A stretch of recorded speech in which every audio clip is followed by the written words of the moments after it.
ভাবুন, আপনি একটি দেশের ভবিষ্যৎ নির্ধারণ করতে পারছেন শুধুমাত্র একটি ভোট দিয়ে।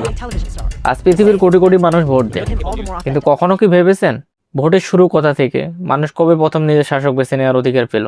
আজকের ভিডিওতে আমরা জানবো ভোটের হাজার বছরের ইতিহাস, প্রাচীন গ্রিস থেকে আধুনিক ইলেকট্রনিক ভোট পর্যন্ত সম্পূর্ণ গল্প। সালামু আলাইকুম ওয়া রাহমাতুল্লাহি ওয়া বারাকাতুহু। প্রাচীন গ্রিসে ভোটের জন্ম। ভোট ব্যবস্থার জন্ম প্রায় 2500 বছর আগে প্রাচীন গ্রিসে, যেখানে অ্যাথেন্স শহরকে বলা হয় পৃথিবীর প্রথম গণতন্ত্রের জন্মস্থান। এর আগ পর্যন্ত গ্রিসে নির্বাচন ছিল না। তখন নিয়ম ছিল স্বাস্থ্যবান মানুষকে নির্বাচিত করা, কারণ তারা ভাবতো যে স্বাস্থ্যবান মানুষ ভালোভাবে দেশ পরিচালনা করতে পারে। কিন্তু মানুষ চিন্তা করলো যে এভাবে চলতে থাকলে অরাজকতা বাড়তে থাকবে। যদিও তারা এসব অতি তাড়াতাড়ি বুঝতে সক্ষম, কিন্তু তাদের প্রকাশ করার মতো সাহস ছিল না। প্রাচীন গ্রিসের সময় জনগণ সরাসরি রাষ্ট্রের গুরুত্বপূর্ণ সিদ্ধান্ত নিত। ভোট দেওয়ার পদ্ধতি ছিল একেবারেই ভিন্ন। মানুষ ছোট ছোট মাটির টুকরায় নেতার নাম লিখত। আশ্চর্যের বিষয় ছিল যে শুধুমাত্র পুরুষ নাগরিকদের ভোটাধিকার ছিল, নারী, দাস ও বিদেশিরা ভোট দিতে পারত না। গ্রিক সভ্যতার পর রোমান প্রজাতন্ত্রে দেখা যায় আরও উন্নত ও কাঠামোবদ্ধ নির্বাচনী ব্যবস্থা, যেখানে নাগরিক ও সিনেট প্রতিনিধিরা নির্বাচন করতেন।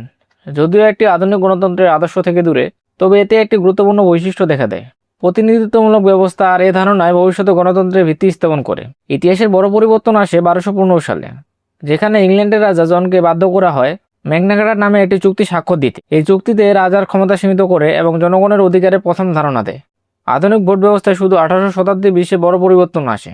আমেরিকার স্বাধীনতার যুদ্ধ, ফরাসি বিপ্লব, এই ঘটনাগুলো মানুষের মধ্যে স্বাধীনতা ও ভোটাধিকারের ধারণা ছড়িয়ে দেয়। ধীরে ধীরে বিভিন্ন দেশে নির্বাচন চালু হয়, কিন্তু তখনও সমস্যা ছিল। শুধু ধনী ও জমির মালিক পুরুষদের ভোট দেওয়ার অধিকার ছিল, গরিব মানুষ ও শ্রমিকদের ভোট দেওয়ার অধিকার ছিল না। এরপর 1893 সালে নিউজিল্যান্ডে প্রথম নারীদের ভোটাধিকার দেয়। আমাদের এই উপমহাদেশে যে ভোট প্রথা চালু হয়েছিল সেটা অনেক কাল আগে। প্রাচীন ভারতে নির্বাচনের মাধ্যমে প্রজারাই ঠিক করতেন কে হবে তাদের রাজা। খ্রিস্টপূর্ব 4র্থ শতকে তালপাতায় লিখে রাখা হতো ভোটারদের নাম। তালিকায় থাকা ব্যক্তি বা গ্রাম সভ্যতা নির্বাচনে ভোটে প্রদান করতেন। বৈদিক যুগে বৈশালী গণরাজ্যে ভোটের মাধ্যমে গণপতি নির্বাচন করা হতো। বাংলায় 750 থেকে 781 খ্রিস্টাব্দ পর্যন্ত রাজত্ব করত পাল বংশের প্রতিষ্ঠাতা গোপাল পাল। তিনিও নির্বাচিত হয়েছিলেন। বাংলাদেশের সৃষ্টি প্রকল্পে 1970 সালে পাকিস্তানের প্রথম সাধারণ নির্বাচন চালু হয় এবং 1973 সালে প্রথম জাতীয় সংসদ নির্বাচন করে। এখন অনেক ক্ষেত্রে আধুনিক প্রযুক্তি ও ইলেকট্রনিক ভোটিং মেশিন ব্যবহার করা হয়। আধুনিক যুগে ভোটের পরিবর্তন। বর্তমান ভোট ব্যবস্থা অনেক উন্নত হয়েছে। অনেক দেশে এখন electronic voting machine, online voting, digital voting প্রযুক্তি ব্যবহার করা হয়।